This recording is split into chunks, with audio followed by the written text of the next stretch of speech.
주님과 동행하는 7가지 방법. 우리는 에녹과 엘리야처럼 주님과 동행하기를 원하고 있습니다. 죄악이 관영한 세상에서 이런 행보는 당연한 것이고 그들을 구별시킬 것입니다. 우리는 늘 주님과 동행하며 그의 뜻 가운데 살아서 온전함을 이루기를 소망하고 있습니다. 주님과 하나가 되고 그 안에서 머무르고 그분의 임재를 느끼며 살아가야 합니다. 그런 이들은 주님과 동행하기 위해 힘쓰며 살아갑니다. 만물은 그 어느 것도 가만히 두면 엔트로피의 법칙에 영향을 받습니다. 방치하면 질서에서 무질서로 변하고 에너지는 열화되는데 이 법칙에 열애되는 것은 하나도 없습니다. 우리의 신앙도 마찬가지입니다. 가만히 두면 잡초가 자라고 미지근해지고 더러워집니다. 그런 이유로 우리는 하나님 안에서 발견되기 위해 주님을 바라보기 위해 애쓰고 힘써야 합니다. 저절로 좋아지는 것은 세상에 없습니다. 주님과 동행하는 방법 7가지를 찾아보았는데 사람마다 조금씩 다를 수 있습니다. 자신만의 방법을 찾아도 됩니다. 필자는 요한복음 14, 15장, 16장, 17장에 기록된 기드론 고별 설교와 산상수훈, 계시록에서 발견했습니다.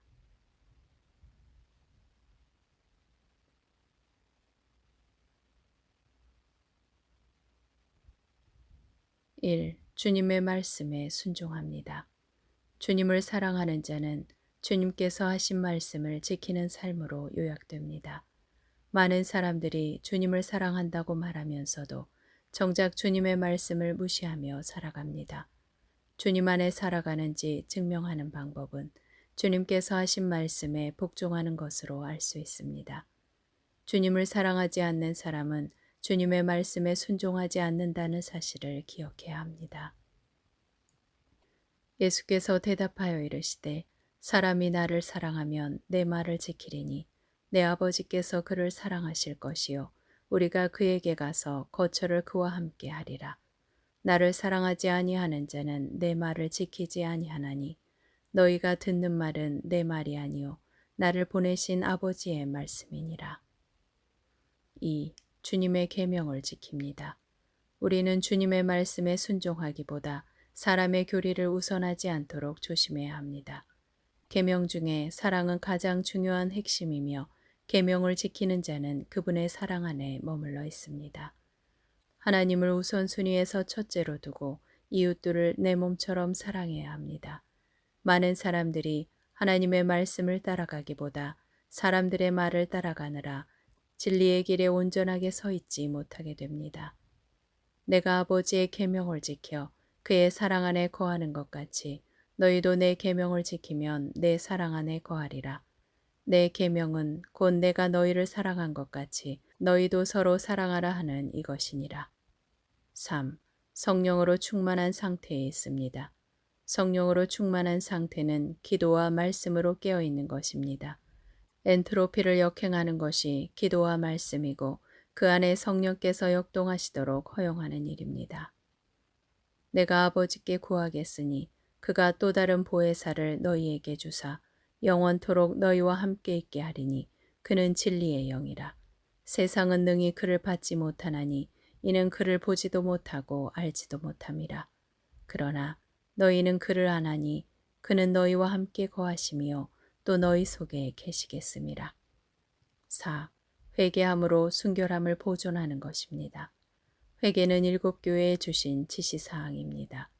사람은 이 땅에 사는 동안에는 어쩔 수 없이 자기도 모르게 죄에 노출되며 살아갈 수밖에 없는 한계를 가진 존재입니다. 자기 두루마기를 빠는 자들은 복이 있으니 이는 그들이 생명나무에 나아가며 문들을 통하여 성에 들어갈 권세를 받으려 함이로다.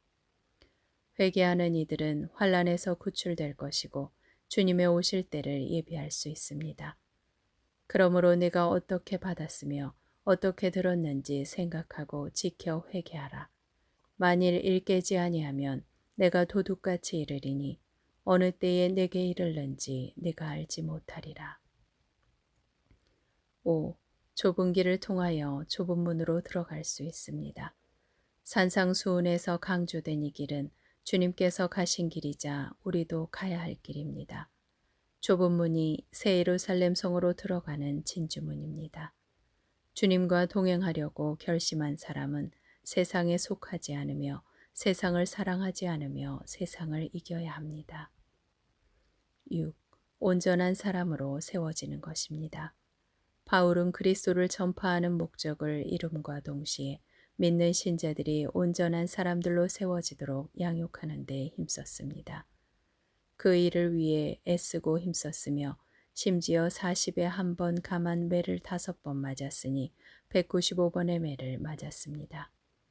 지금 현대교회에는 이런 열정이 없고 오히려 냉정만 찾을 수 있을 뿐입니다. 우리는 모든 사람을 권면하고 온갖 지혜를 다해 모든 사람을 가르치면서 그리스도를 전파합니다. 그것은 우리가 그리스도 안에서 모든 사람을 온전한 사람들로 세우기 위함입니다. 이 목적을 위해 나도 내 안에서 힘있게 역사하는 그리스도의 능력을 따라 열심히 애써 수고하고 있습니다. 7. 그리스도를 알고 닮아가는 것입니다. 우리에게 평생의 소원이 있다면 그것은 주님을 알고 닮아가는 것입니다. 오직 주님, 첫째도 주님, 둘째도 주님, 마지막도 주님뿐입니다. 매 순간 마음과 생각으로 주님을 추구하고 바라보는 것입니다. 그러므로 우리가 여호와를 알자, 힘써 여호와를 알자. 그의 나타나심은 새벽빛같이 어김없나니 비와 같이 땅을 적시는 늦은 비와 같이 우리에게 임하시리라. 영생은 곧 유일하신 참 하나님과 그가 보내신 자 예수 그리스도를 아는 것입니다. 그리스도는 하나님의 비밀입니다. 그리스도를 알고 그 뜻대로 행하는 것보다 중요한 것은 없습니다. 바울도 이 일에 애쓰고 힘을 다해 추구했습니다.